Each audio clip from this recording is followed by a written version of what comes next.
Good evening, everybody. My name is Scott Kalmakoff. I am the coordinator for the Union of Traditional Judaism. I am really excited to be with all of you tonight for the second part of our three-part series with Rabbi Dr. Ari Bergmann on the historical development of the Talmud. Before we get started, I just want to mention three things. We're going to list our sponsors. Thank you to all of our sponsors this evening. I also want to mention that UTJ has been sponsoring a lot of online programming. And we have another class coming up, a three-part series, this time with Dr. Yardena Osband. And that's going to be called Misora and Machloket. And we will be exploring the development of Machloket, of debate, or of opposite opinions, differing opinions in Jewish tradition. So that's going to be taking place the last 3 weeks in August. I'll be sending that link to you so you could register for that. And the other thing I want to mention is that the Union for Traditional Judaism, we're growing, we're active, and so we're always looking for volunteers to become more involved. So if you're interested in becoming involved, volunteering with the Union for Traditional Judaism, feel free to just shoot me a message in the chat, and we'll be in touch with you, okay? So before we begin, I just want to read off tonight's sponsors. Thank you to everybody who's co-sponsoring this event this evening. Tonight we have an organizational co-sponsor, Kehilat Moshe, a synagogue in southern Brooklyn. Our benefactors, the family of Rabbi Dr. David Weiss Halivni in celebration of the UTJ, and Rabbi Dr. Ari Bergmann. Joshua Eisen, thank you for sponsoring. Rabbi Gerald Sussman in celebration of Rabbi Dr. Weiss Halivni. Thank you to our supporters, Rabbi Gavriel Newman in honor of Rabbi Dr. David Weiss Halivni. And thank you to our friends, Edward Bromberg, Rabbi Kenneth Green, who's sponsoring in memory of his father, Mordechai Yehuda ben Binyamin.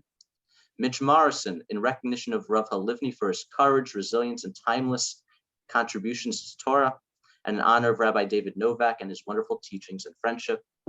Thank you to Karen Rafalowitz, Bernie Rotman, who's sponsoring in recognition of UTJ, Michael Shavelson, Barry Scher in memory of Arthur J. Dwight Bell, MD, and Rabbi Ben Vago.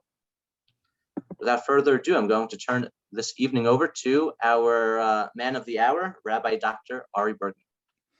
Thank you very much, Scott. Good evening to everybody. It's a great pleasure to see you again after a month. Hope everybody's well and enjoying the summer. So tonight is a very special night. Really, we are going to speak about Professor David Weiss Halivni and Rabbi Dr. David Weiss Halivni, from Sighet, Chasid, to a critical Talmud scholar. And it's somebody very dear to me that I learned a lot from him, and I consider him my Rebbe, right? So beside the professor. So it's very special to talk about it. Now, you see, this is the picture where I showed you the last time. This is where we sat. This is Cafe Rimon Yerushalayim. And is right there. This is the spot where it goes to Rehov Dorot HaRishonim. And we always assume that this is Dorot HaRishonim, right? It's not the early generations, but it's the book of Dorot HaRishonim, which is the book of, somebody saying something, which is the book on that he's the main Bar Plukta, the main person who argues with Halivni, and we're going to see next week. That's the book that I wrote. The Professor Halivni inspired me. So we're going to talk a little about him and to see how unique of a person he is and how much he contributed to myself and to all his students. So this is a great spot to see him, that he is here. Right, with Dorot HaRishonim, which is the traditional view of the Talmud that he came to argue and to talk about. Now, who is Professor Halivni, right? We know that he wrote a book, right? The Book and the Sword. And he was the Ilui of Sighet, right? Sighet is the same place. He was there with Eli Wiesel. His father, he divorced his mother, he left his mother, and he was assistant to a miracle worker. And they went to move to live by his grandfather, Shai Weiss, which was a Belazar Chasid. And Professor Halivni he told me so many times that he learned, and he was very, very affected and very shaped by his grandfather, and for sure his image of his grandfather. And what he claims that his predilection for Pshat, we're going to see the Professor Halivni, his whole theory, his background, or his framing of the Talmud and of life is Pshuto. is seeing things on their plain meaning. So the concept of plain meaning, not getting any applied meaning or anything else, he got from his grandfather and his sense of humor. Professor Halivni, anybody who knows him, he is a great storyteller and always has a great joke, and he is a very fun person to be there. And he always said he got that from his grandfather. His grandfather always say very interesting jokes whenever he started learning. He even quotes in the book a famous story that when he talks about monotheism and the fact that we Jews believe in one God, it's so important. So one guy says, "Oh, it's like, what do I care? I'm not supporting all of them. Let me more gods. I mean, what do I care? I'm not supporting them." So this is the kind of jokes and the sense of humor that Professor Halivni always had. His sense of humor was always very special. Now he goes and he meets in his Chasid. He is the Ilu of Sighet. People appreciated from a young age a boy who knew so much, meaning he could rattle all the generations from Adam HaRishon to who knows where, and he was appreciated by people. And even though they were very poor, Professor Halivni always was recognized as the Ilui, right? He had that feeling. And he made some Rab Nachman Mendel Hager of Yesheva, who is the Vishnitz, and his daughter Tzipora finally met. He wanted him to marry his daughter, right? And Professor Lee does marry her when he comes back to America after they go to Brooklyn College. Very interesting that the world comes to a full circle. And Professor Halivni was there, right? The Ilui of Sighet, learning, knowing, and he loved learning. Professor Halivni, it's amazing that till today, I've seen somebody who could learn for 18 hours a day or 16 hours a day, and his enjoyment of learning is something very special. Anybody who went to the Hebrew University or the Jewish National Library, and you saw that Professor Halivni had a spot that was always kept for him, and you saw him learning, it was an inspiration to all of us. I think for myself, to see somebody who enjoyed learning, and this Ilui of Sighet, I've seen with my own eyes, meaning you could catch Professor Halivni and ask him about the Rishash in Sas, he knew it. And he always told me he was always off by a daf. Very interesting, I think, because it threw him out the fact that the Shah starts, the every Masechta starts on daf Beit, and daf Aleph is missing. I think that his mathematical head did not really match it. So I think he always missed by one. But it was fantastic how much he was a person who knew everything, the amazing memory, and how much I learned from him. I would have to go back home and many times write it down, all the knowledge that he was imparting, because for him it was so simple and for me it was so interesting and so new. But listen to the story, right? March 19th, 1944, the Germans occupy Hungary, and people are taken to the ghetto. And March 15th, 1944, he goes to Auschwitz. And this is the time he told me he closed his Gamora, not to open until a year later. And imagine for somebody whose life was learning, he had nothing else besides learning, to have to close the Gemara probably in some ways was as difficult, if not more difficult, than what he was watching and what he was witnessing. And he goes at that time, he gets separated from his family. Part of the family unfortunately dies because of the Nazis, and he goes to a camp in Gross Rosen. And they had, interestingly enough, once every 2 weeks, a Sunday off, right? It was some kind of a camp that allowed the Jews to have a Sunday off. And at that time, he had Sundays with Halivni. I remember that I had, when Professor Halivni went to Israel, I had a Seder with him. We learned together Sunday. And my Seder was called Sundays with Halivni. And like Tuesdays with Maury, anybody who read the book, mine was Sundays with Halivni. And he had Sundays with Halivni every 2 weeks. The Jews in camp, instead of just resting and just doing anything else or playing soccer, they sat and they learned.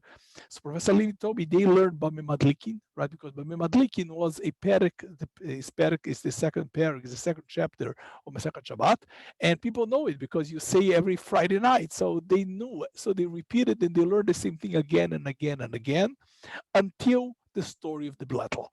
One time he saw a Nazi soldier eating a sandwich, and you realize that the wrapper was a Hebrew page, was a sefer. And the Nazi thought that Professor Halivni was so fixated on the paper because he wanted to perhaps eat something of the paper, right? There was some kind of fat that was there, so he throws him, and that becomes the blettel. Was Orach Chaim Siman was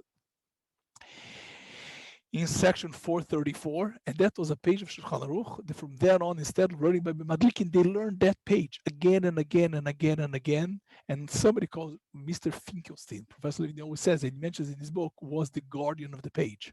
And they learned again and again until the camp was liquidated, and this Mr. Finkelstein was killed right before the war, and that blettel disappeared. So the love of learning was such for them that I saw that it's what kept them alive in the camp. In concentration camps, what kept alive. And I think that love of learning is something that's very unique. Anybody who met Professor Halivni and experienced with him is a unique experience. And I'm telling you, it is a transcendent experience. I think for Professor Halivni, what I was the most, I would say, affected and I was the most impressed by Professor Halivni was a combination of things.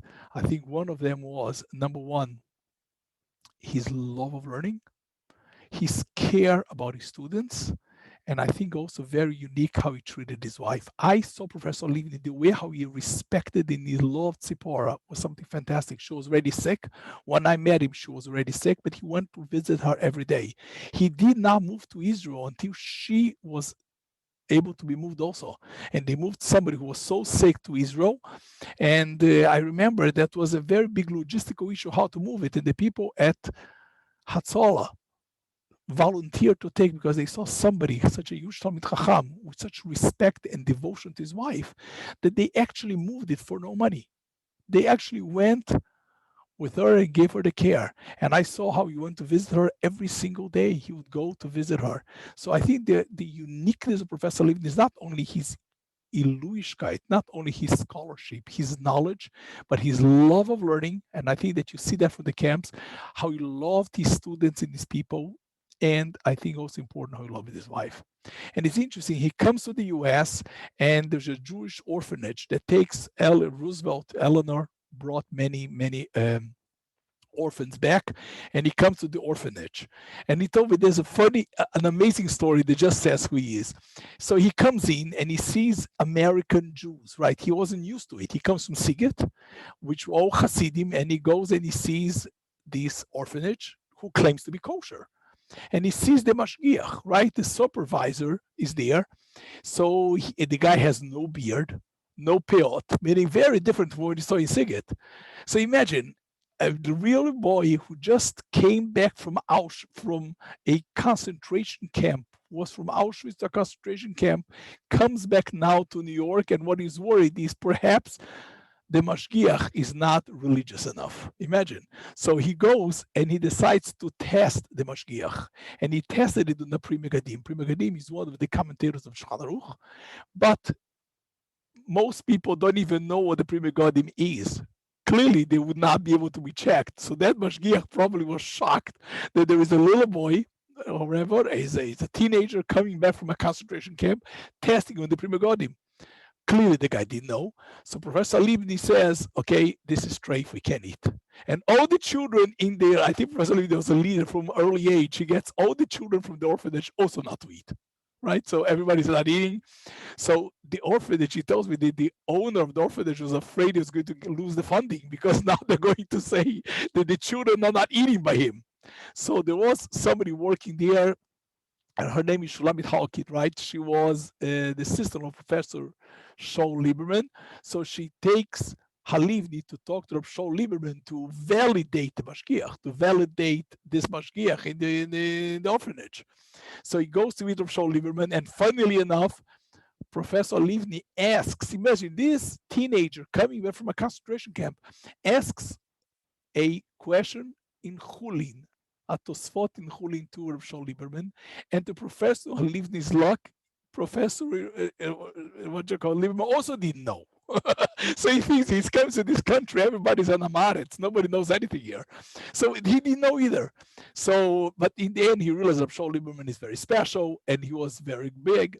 And he tells me a story. You look at the story, right? When he left Shaul Lieberman, he watches when he's closing the door that Shaul Lieberman takes from his bookshelf a Chulin, right? That he asked him. So Professor Halevy goes back and says, why are you taking the chulin? He says, the little boy, okay, let me tell you something. If I did not know this Tosfot that you asked me, I probably don't know a lot of the other Tosfotim. It's time for me to review the Masechet. So Halevy starts reviewing, and this is the first time they met. He goes afterwards to Chaim Berlin. He gets close to Rav Hutner. Rav Hutner, it's interesting, right? He comes to a regular yeshiva. He went to Torah Vedas, and Torah Vedas tested him, and they were, I don't know, he was very taken by them because I don't think they were sensitive enough that he was a survivor of the Holocaust. He goes to Chaim Berlin, and what interestingly enough, what gets him to get out of Chaim Berlin, to move away, was the Maral, right? Because the Maral is the mystical, Chaim Berlin is this combination of the mystical ideas. And when they talk about questions like why the Mishnah is missing text, instead of being more of a academic or critical approach, they use the Maral, which is much mystical. And this did not go over Professor Halivni. So that's why he left, which is so interesting, right? Because you're going to see a critical scholar, the Professor Halivni is, but he was a Chasid, right? He was a Chasid. And the question is that, yes, and the truth is, let me tell you something interesting that on the meeting, Professor Halivni, I said on the book and the sword, he tells about the meeting. Someone just posted it. If you could see that he was very impressed and he offered his daughter. But let me just tell you, interestingly enough, Professor Halivni comes from this Hasidic background, but he was an academic scholar. And he says he told me that his grandfather was also a Hasidic person in Belz, but he still was a critical Talmudic scholar. And Professor Halivni never saw a contradiction in it. He always told me like this: there is such a thing called Torat Chaim and Torat Emet. Torat Chaim is halacha, right? That's how you live life. And that is whatever the process that the traditional way of learning, of processing halacha, of looking at the whole Talmud as one body, and that's Torat Chaim, and that's the Hasidic way, and etc. But if you want to find Torat Emet, to find the truth, which has nothing to do with halacha, but what's called the historical or textual truth, that you have to use academic methods. So Professor Halivni saw this dichotomy, right? That in life, to live life, to create a Torat Chaim is one thing, and the other one is called Torat Emet. And he thought that if you conflate the two, that doesn't work. You've got to know that to learn the text, to see what it says, you've got to follow in the truth to what it says. The Torat Chaim is the decision, the communal decision of how to interpret, to create a guide of life. Torat Chaim. This dichotomy is something that, and he didn't see that. So what he goes on to study. He leaves the yeshiva. He goes then to JTS. You're going to soon see that he goes in 1954 to JTS. But he already started in Chaim Berlin to go into academic studies. He was very interested already. He claims that even from Europe, he was already interested in finding out academic studies. And he goes to Brooklyn College. And there is a funny story. He told me the first time we met about Rabbi Kotler. The Rabbi Kotler and the Satmarov were trying to persuade him not to go into academic studies and to remain in yeshiva. They saw a Yilui and they thought, why should he go to? And he tells the story, and I think it's in the book also, that when he went the first time to the Brooklyn Battery Tunnel, and Baron Kotler was very surprised about seeing the tunnel that's surrounded by water. So he says, wow, what the miracle of engineering. So Professor Halivni says to Baron Kotler, that's precisely what they learn in college. That's why I have to go to college. So he says, my dear boy, people and engineers to build bridges and tunnels, we have enough. We don't have in America enough Talmidei Chachamim. That's what he told him. And Professor Halivni, by going to Brooklyn College, actually, he merged the two. He was able to combine academic studies, but really a huge Talmid Chacham. I think the academia has sometimes an issue that people talk about the Talmud without knowing all the Talmud.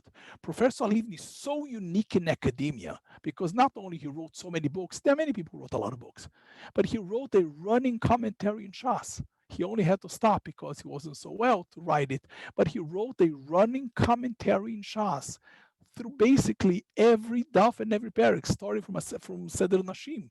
And from Seder Naishim, then he goes to Seder Moed, Shabbat, all the Masechtot. He got all the way to Kochim, which is unbelievable. Really, it's really unique that probably one of the very few people, for sure in academia, there's nobody else who wrote a running commentary. So that combination he still maintained of the yeshiva and the traditional learning with academic approaches, creating something called academic Talmud learning, but he's not only talking about the Talmud, he's learning Talmud. And that's so unique about Professor Halivni. In 1954, so we know that Dr. Finkelstein actually was so supportive to Halivni, and he told him, listen, you should not worry about money. The daiges parnosa I'm taking care of. And that helped Professor Halivni to really dedicate his life to learning and to study, and that he always claims and he credits it to Professor Finkelstein. He does say to Professor, he was the chancellor of JTS, he says that when he was old in the time, he was many times debating what did he do in his life. And Professor Halivni once told him, and he says in the book also, if not only for saving a Jewish person to come here, a Yosem, a orphan, and to help an orphan, that in itself is so important because that's what you did. And that's very special, and he always had that. Now, Professor Weiss changes from Weiss to Weiss Halivni, right? Halivni is the translation from Weiss because he heard that the Weiss was the commander of, I think, Majdanek had the name Weiss. So that's something that bothered him a lot. And he was very close to Reb Shaul Lieberman. Shaul Lieberman always said that they made the Litvak out of a Hasidic. So I think that Reb Shaul Lieberman made Professor Halivni a Sighet Chasid into a Litvak, and I think JTS plus the academics made him not a critical scholar. And that's such a unique combination, right? Hasidish in his way of thinking, and all his life he was always a Hasid. The warmth, the sense of humor, the approach, built with a Litvak approach to learning, an academic approach and critical scholar. And this is what Professor Halivni is so unique, and that's something that I was very, very fortunate and lucky to have that experience. And I'm sure that all of you who know Professor Halivni know that that's a combination that is so unique.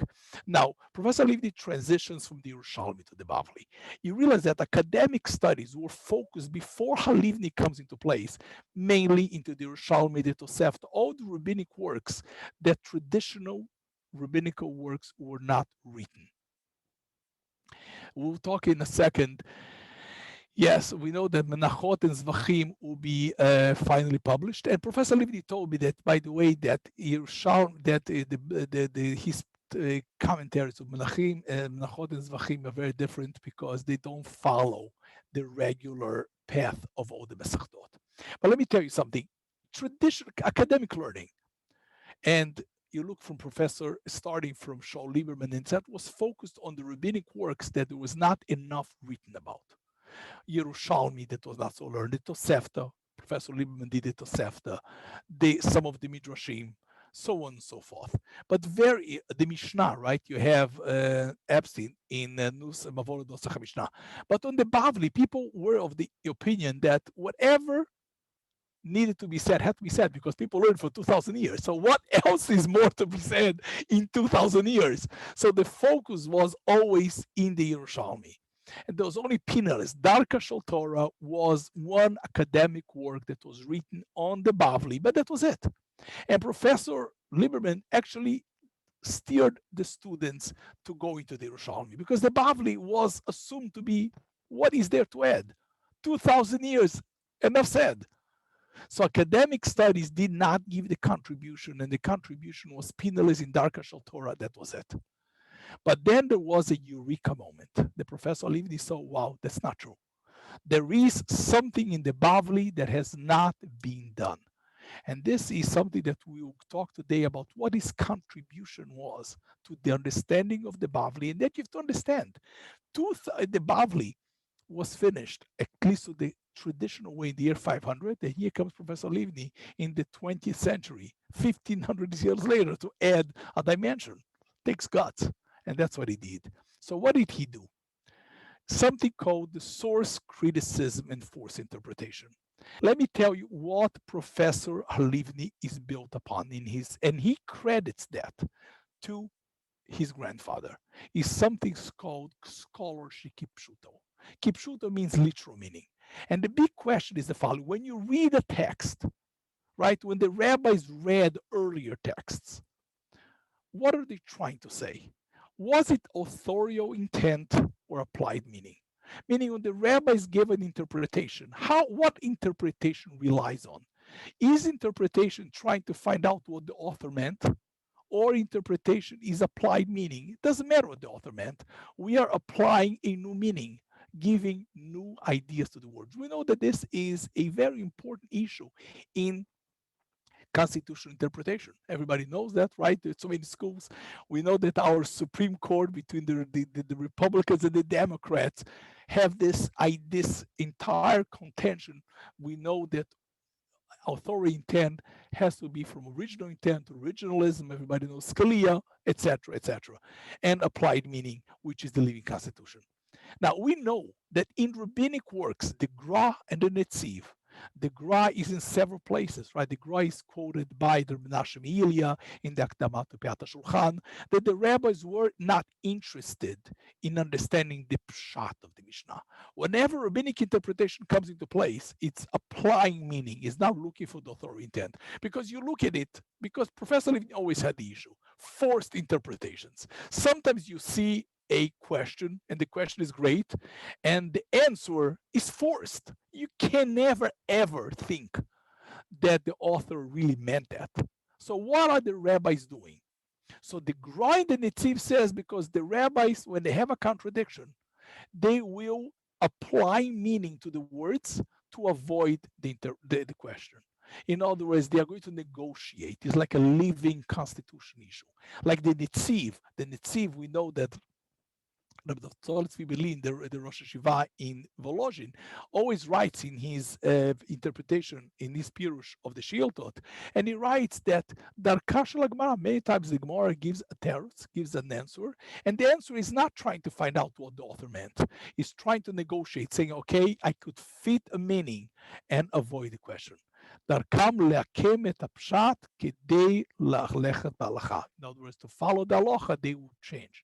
And this is, by the way, the schools of the Gra, and this has been a very well-known school, that interpretations are actually applied meaning to the text. Professor Halivni comes from a world of nothing. Kipshuto. Kipshuto is authority intent.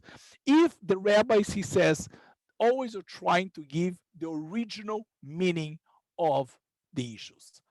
Why sometimes you have forced interpretations is because they had no other way. Forced interpretations were not ways to negotiate the text, were ways to solve a problem which is unsolvable. And that is what he says. He bases himself, Rav Hai Gaon. Rav Hai Gaon writes, no, that was never our way to cover up a thicker text and explain it in a way different from the intent of the one who said it. Rav Hai Gaon says, we never, ever deviate from authority intent. There are many Mishnayot which are not about Halacha, and we nonetheless explain them according to the view of the author. And Professor Halivni bases himself on this. He says, listen, we have to learn kipshuto. Kipshuto means let's look at the text for what it says. Let's look at the literal meaning and what's the original intent of the author.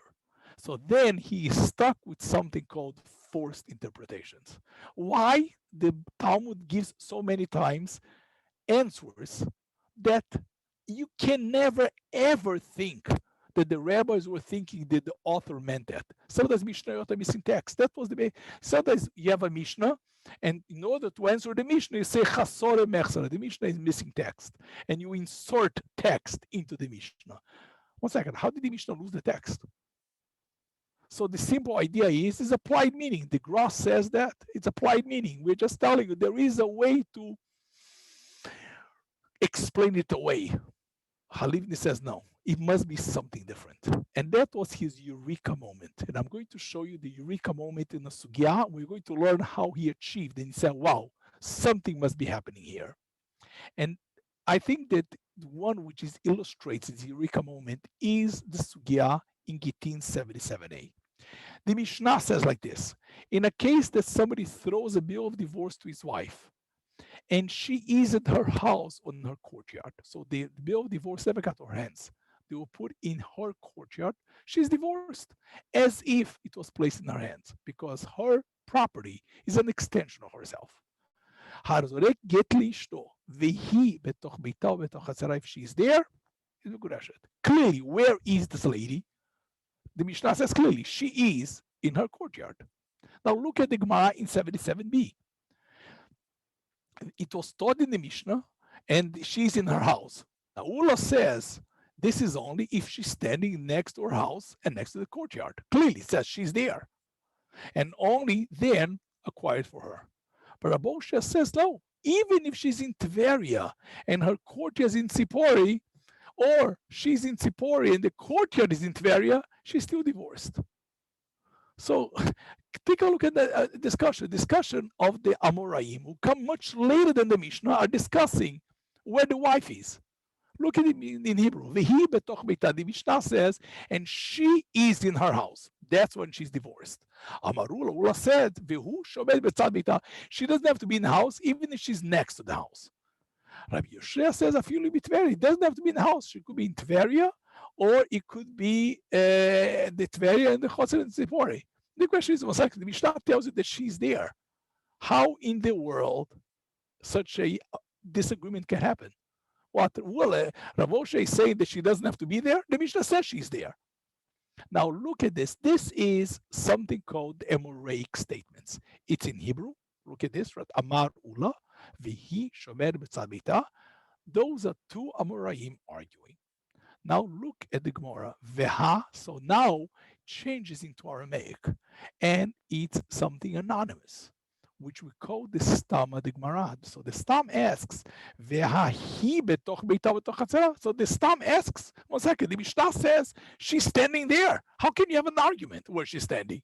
The Mishnah says that she is in the courtyard. Vihi betoch beita ktani. Says the stam, and this is the famous fourth interpretation. Achi kamar, vehi kemi shebetoch beita. Doesn't mean that she's there.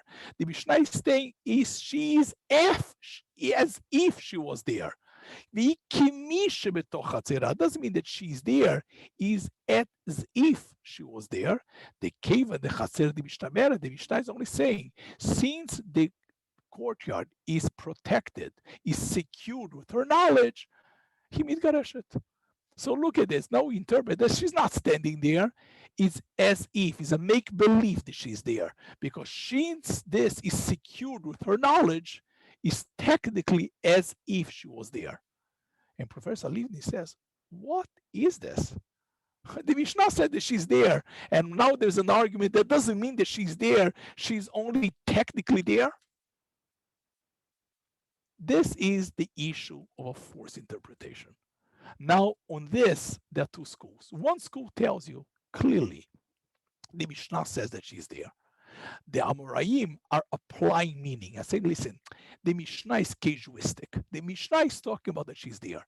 But her physical presence means nothing. So the rabbis, later, the Amoraim, are reinterpreting the Mishnah into much more of a conceptual idea that she doesn't have to be there. Technically, you could be there in a virtual sense, as long as it's guarded with your knowledge. So it's possible to say that the Mishnah is being reinterpreted by the Amoraim, and that's what the Stam says. The Stam says, it says that she's there. Achi kamar vehi kemi. Being there is not physical. The Mishnah, you're right, is talking about a physical case. But the Moraim are much more conceptual, and they realize that the physical presence makes no difference. So therefore, you could say that you could have the virtual person. You could have her avatar. Right? For us, makes a lot of sense. Halivni says no. Halivni says it's impossible to say that, because the Moraim must be thinking what the Tana originally thought. And the Tana, as we know, it's not conceptual. It is casuistic. It's talking about a case. So what's the case? So it must be that she's there. If she's there, how can you say that she's not there? So says Halivni, now I understand. And that was his Eureka moment. An academic will say, you know what happened? The Mishnah perhaps did not have the word, the original Mishnah did not have the word Vihi. If you take the word Vihi out of the Mishnah, makes sense. Hazorek get lishto. A person who throws a get to his wife, betoch bita, to her house. The Mishnah doesn't talk about Vehi. That's why the Amoraim came to argue, where is she? But by the time of the Stam, says Halivni, probably the Stam is much later than the Amoraim. So they had already in the Mishnah the word Vehi, and they were stuck. Because now the Mishnah that says that she's there, how can you have an argument? And that's why they had to come up with a forced interpretation. So Halivni's idea was that if you look at our text, it evolved over time, and they are not contemporaneous. So here you have three voices that they come at different times. The voice of the Mishnah and the original Mishnah did not have the word Vehi. Hazorek get lishto betoch beita. And that's why by the time of the Amoraim, which is a couple hundred years later, they didn't have the word Vehi, and that's why they argued, where is the woman standing? Is she standing next to it or far away? But the Stam came much later, hundreds of years later, when the Amoraim were not there, and now they had the word Vehi. It creeped up into their text. So now they were stuck. How in the world can you have an argument about the Amoraim where she's standing when the Mishnah says clearly, Vehi betoch beita? Says Halivni, that's why they gave a forced interpretation. So the forced interpretation is a function that the sources and the traditions, there is a break in the communication because it took a long time.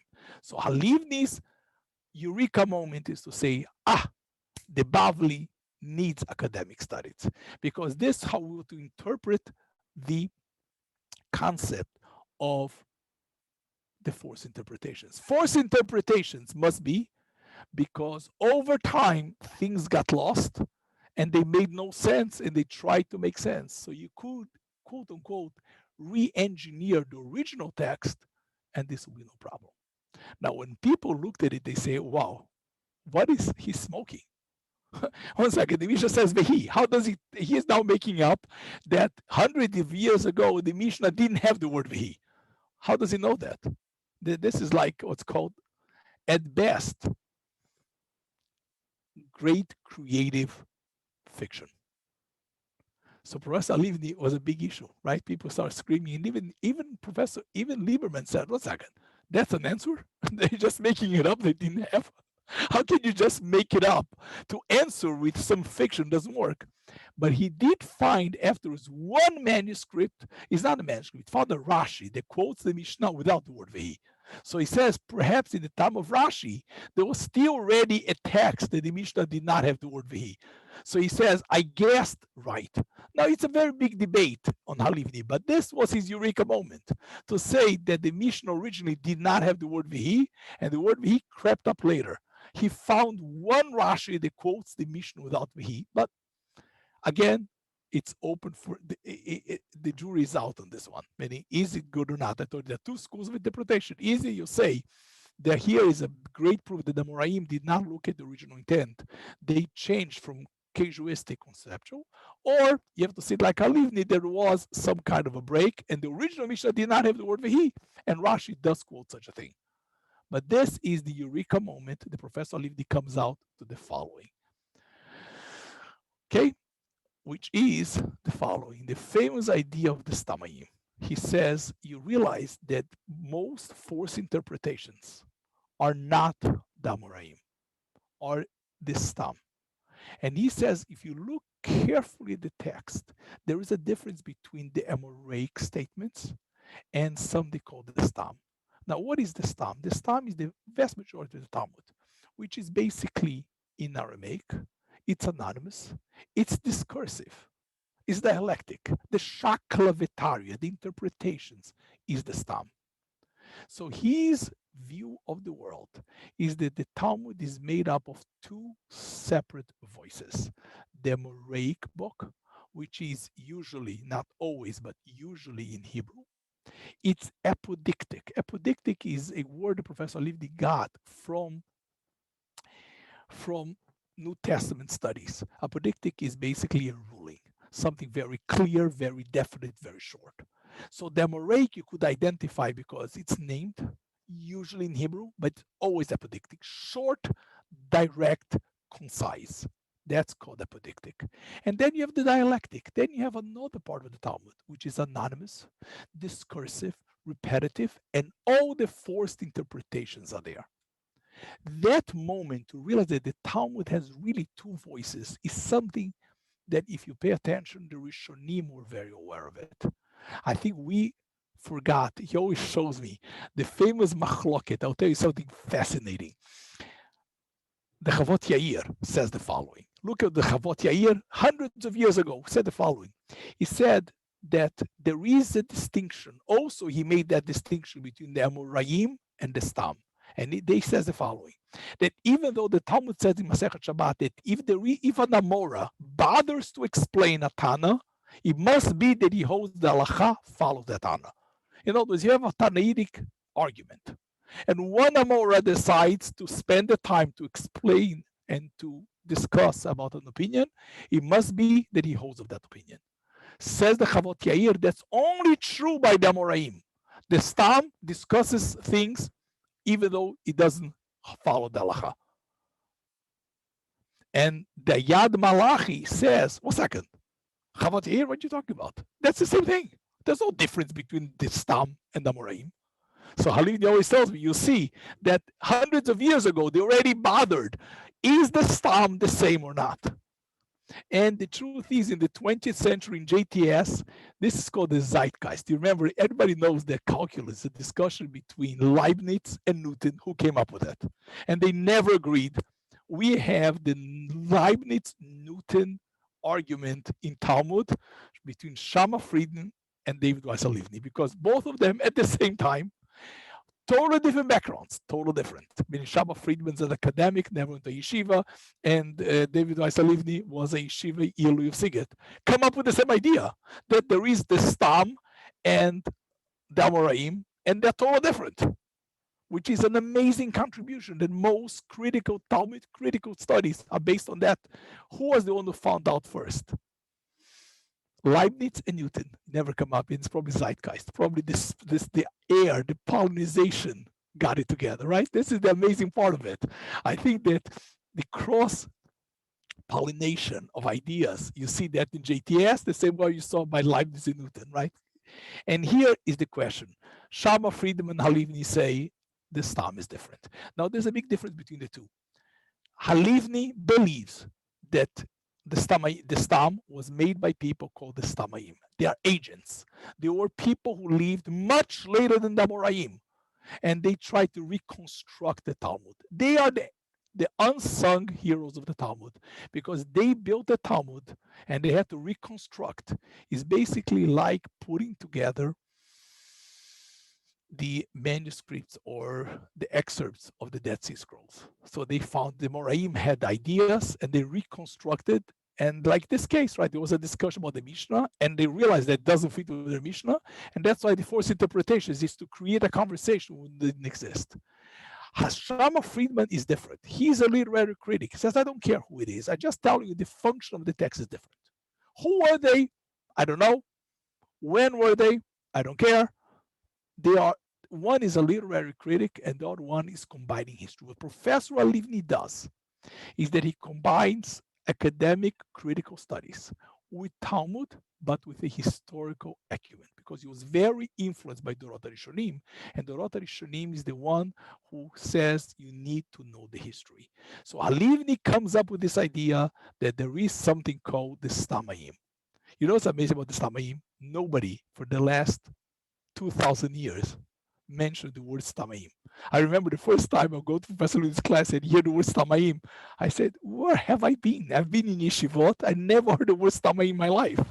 He just actually found out or created a category of people that nobody knew about them. And they are the unsung rabbis of the Talmud. Who are they? So Halivni says, these were the rabbis that came after the Amoraim. The Amoraim go from the year 220, give or take, when Rav comes to Bavel, up to the year 560, which the last Amora mentioned in Shas is called Rav Revai of Rav, right? And I told you, the ones who talk about the history of the Talmud, which we're going to see next time, they have a totally different view of the world. But Halivni says anybody who's mentioned by name is called a Gamora. And the last one is Rav Revayev, approximately year 560. But then the Talmud stops. So all the Amoraim are there, but the Amoraim did not create a book. In Professor Halivni's idea, the Amoraim had statements that they were kept, they're called Stridim. But when the Amoraim stopped, they just woke up. The rabbis after said, you know something, we have to put this together in the book, otherwise you're going to lose it. So they created, and they tried to put it together. That's the Stam. The Stam are the Stamaim who are trying to re-engineer, reconstruct the discussions. And they created a conversation. But many times they were missing gaps because they didn't have, because what was kept before was only the rulings. The debates were never kept. The same way that you have the Constitution. The Constitution tells you the final conclusion. But the debates, how it came, and now, clearly, as you see, and I will tell you this, Saboraim Halivni does not believe that the Stamaim or the Saboraim. And I'll show you, but I clearly say yes. I told you in my book, I can prove you, but this is a huge contribution. But his idea, he creates the Stamaim. And it was a reconstruction work. So they had to go ahead and to reconstruct. And the reason why they were forced interpretation is because they came up after the Amoraim. So they couldn't ask them. So they were stuck. And they said, okay, if we are stuck, better to have some kind of an answer than have no answer. I am listening personally, I think better no answer than a bad answer, but they probably thought better a bad answer than a no answer. And that's what he says. So he says the Talmud was really made by these Tamaim, these unsung heroes, which for some reason kept themselves anonymous, which in itself is like why did they keep themselves anonymous, right? But they did, right? The unsung heroes, and they reconstructed. Now, the issue is the Talmud has always been believed that was finished by Ravina and Ravashi, because that's what Rubinstein calls the tyranny of Baba Metzia 86a, that says Ravash and Ravina at the end of Horah, meaning the idea was that they were the end of the Talmud. Halivni says, no, the end of Horah doesn't mean the end of the Talmud. It means the end of the apodictic transmission by the reciters. What the Gamora means to say, Halivni explains at the end, because Halivni had an evolving issue. I think all Halivni's life was dealing with this line in Baba Metzia 86a, because according to him, the Talmud starts with Ravashi, doesn't end with Ravashi. What does he do with the Gamora? The Gamora says, Ravina Ravashi as Sof Horah, at the end of Horah. So at the end of his journey, I think that Professor Halivni holds that the idea is the transmission by the reciters. In other words, until Ravina and Ravashi, the statements were kept by the reciters of the academies. They were the memorizers of the spoke, and they kept the rulings. From then on, they decided to put it into some kind of a book. And therefore, that's the beginning of the Talmud. So the end of Horah, according to Halivni, is the beginning of the Talmud.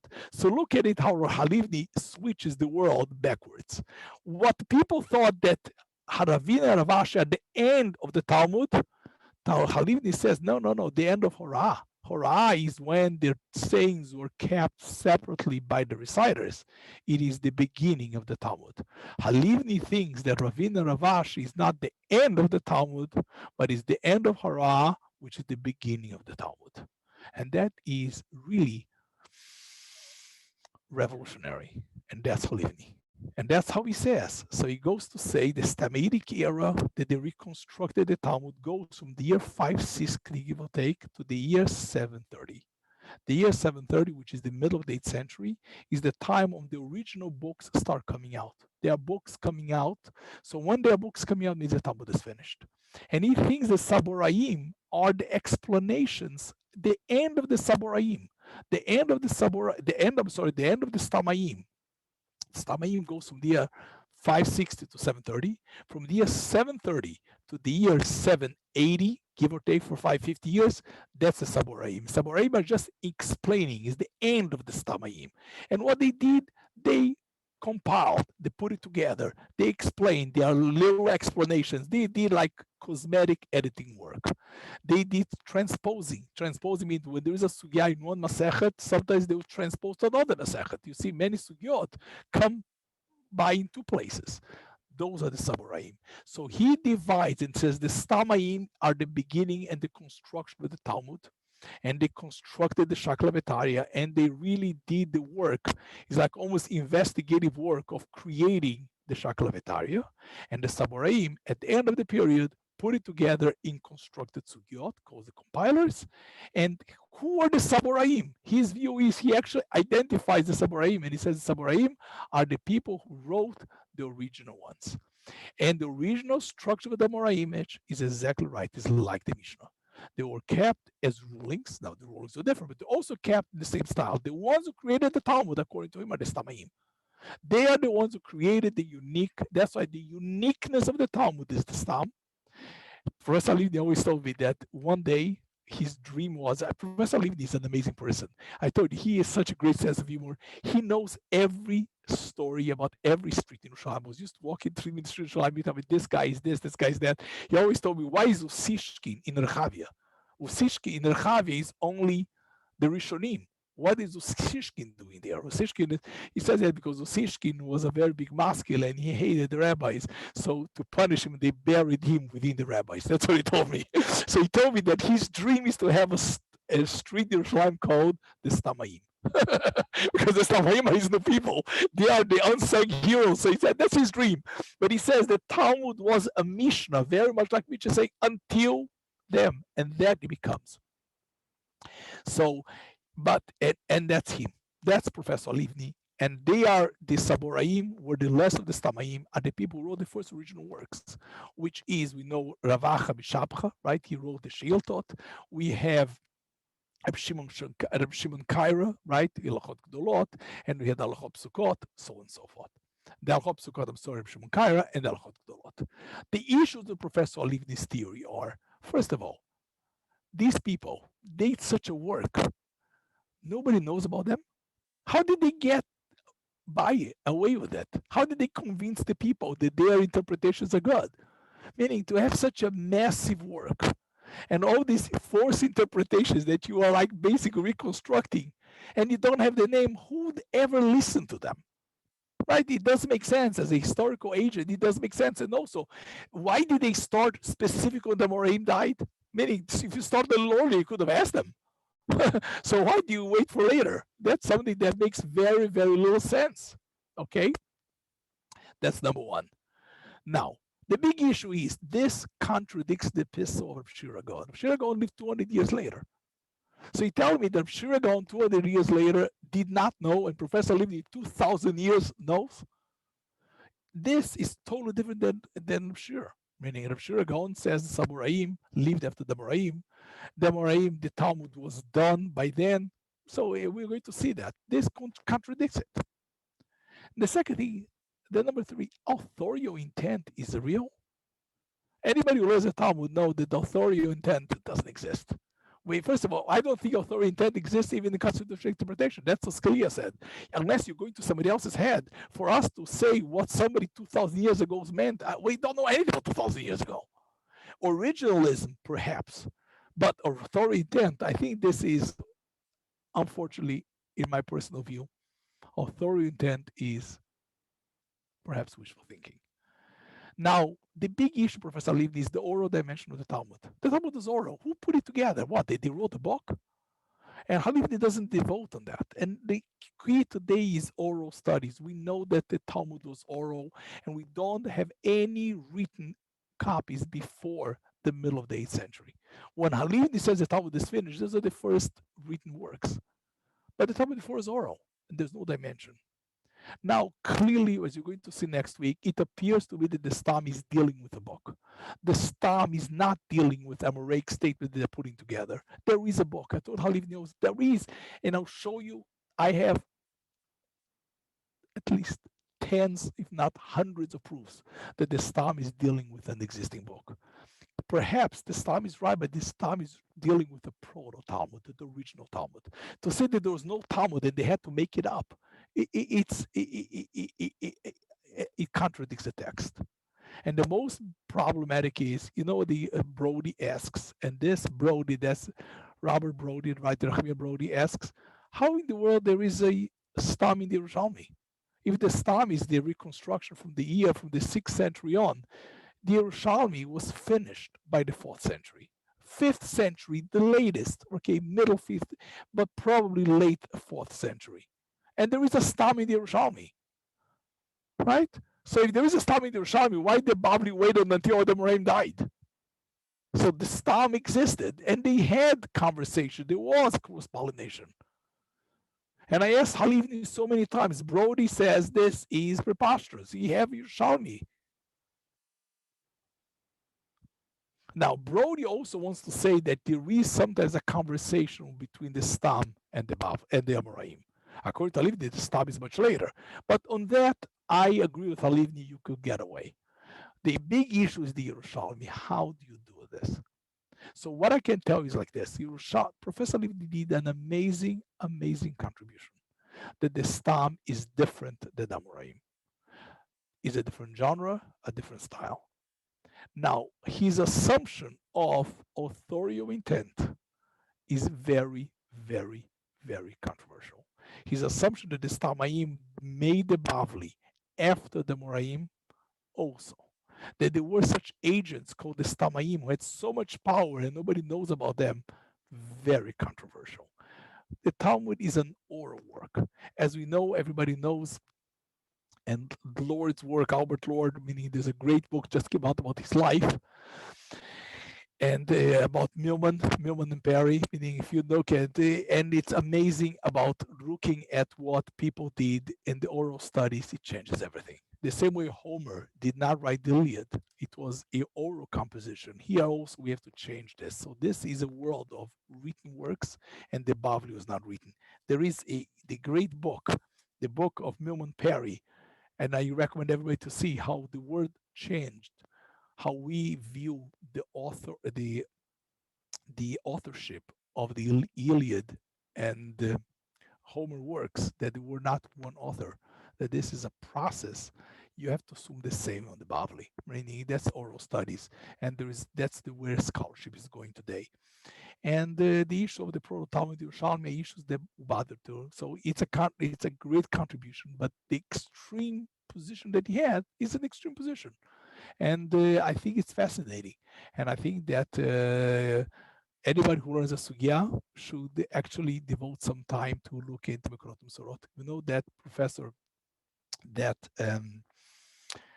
we know that Jeff Rubinstein wrote The Formation of the Talmud, Halivni's introduction to the Bavli, introduction to Masechet Sanhedrin, really. But it's where he summarizes his theory. It's written in English, and it was published by Oxford, so it's available.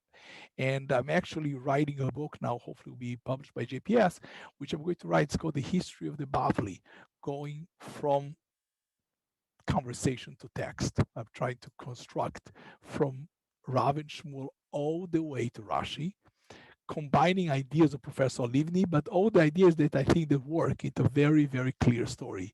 So then you see the alternative view to what Professor Halivni says, but his contribution of the stam, the contribution of the different genre, is something that made an impact and will have an impact on all of us. So that's basically it. I just tell you, this is a transition of somebody who was able to reconcile the world of historian, Talmudist, a Chasid, and combine all of it into a very unique person who's the love to learning. Not only the love and the excitement and the atmada, his love to his students and dedication, his sense of humor, his very positive attitude.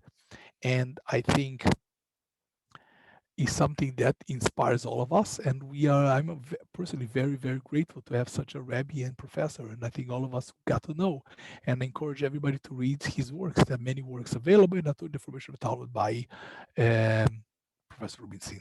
So thank you very much. If you have any questions, I would be love to hear, and comments. Let's look at the chat.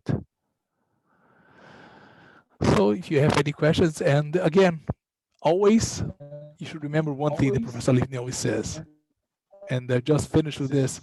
Make sure to see the difference between, you need to separate between the Amoraim and the Stam. And this is key. Not easy always to know who is what, but if you separate the two, learning will have a different meaning. And then you can say who is what and etc. Let's see the messages here. If there's anybody who... I think we have two people who want to ask a question. I see Jordan Lakin. Jordan, do you have something you want to say? Rabbi Halevy bring a practical ruling of halakha with that as well, in distinguishing between the Amoraim and the Stamayim? Halivni, Professor Halivni said always to me no. And that's why I write in my introduction, there is the difference between Torat Chaim and Torat Emet. Torat Chaim is how we behave, right? The behavior, the communal behavior, halakha, that's determined by a totally different parameter. And that's the parameter of the rabbinical ideas and the traditional way of learning. And that will not dictate. This is something called Torat Emet. Torat Emet is this basically, I'll say, the critical approach to learning, just to see how text evolved. And he says the difference is like this, right? In halakha, we assume that the answers, you give an answer to reconcile, you smooth the text, right? Halakha is based on smoothing the text. Critical studies is breaking the text, is assuming to see how it evolved, how it broke over time. So he says this breaking, right? This breaking, this process, this evolution of the text is good and an approach which is valid to Torat Emet. To Torat Chaim, which is life, is how we behavior. Community is dependent on communal acceptance. And communal acceptance is the smoothing of the text, a totally different approach, and that's Torat Chaim. That's what it says. He told me several times, meaning he told me that, and he, on the breaking of the tablets, in many things, he has that. Any more questions, any comments? So, thank you very much. Have a great summer. And God willing, in a month, we'll discuss the next thing, which is the counterpart, the other side of the story, which is my book that I published on Halevy, which is the counterpart to Halivni. And you'll see a very extreme view on the opposite side. And you realize that with my book for JPS is that, in essence, like everything else, the real story is a combination of both. I think you take the two extremes, and when you combine that was my dissertation, you realize that the Talmud is fascinating because it takes those two extreme views into conversation. So the Talmud not only puts different views, as you see, the Talmud has different halachic views. You see, the Talmud has different political views. You see, Rav Shmuel were arguing if the parties of the Sasanians are right. So the political views, but also its own history is a blend between two diametrically opposed views. And that's the amazing part of it. It's really dialect in the conversation. So we'll see that the next time, God willing. Should have a great summer. And thank you so much. If you have any questions, you could send us. Thank you. I just want to remind everybody that the third part of the series will take place on Tuesday evening, August 10th, same time, 8 p.m. All right. And there will be a reminder email that is sent out. I just sent another thank you to our sponsors for this evening's program and a registration link to our other upcoming webinar with Dr. Yardina Osband. We hope that we'll see you there as well. Thank you, Rabbi Dr. Ari Bergmann. This was phenomenal. Really Tremendous. Thank you very much. Thank you. Wonderful. Bye, everybody. Have an easy Inspiring. No, thank you. Don't call everyone.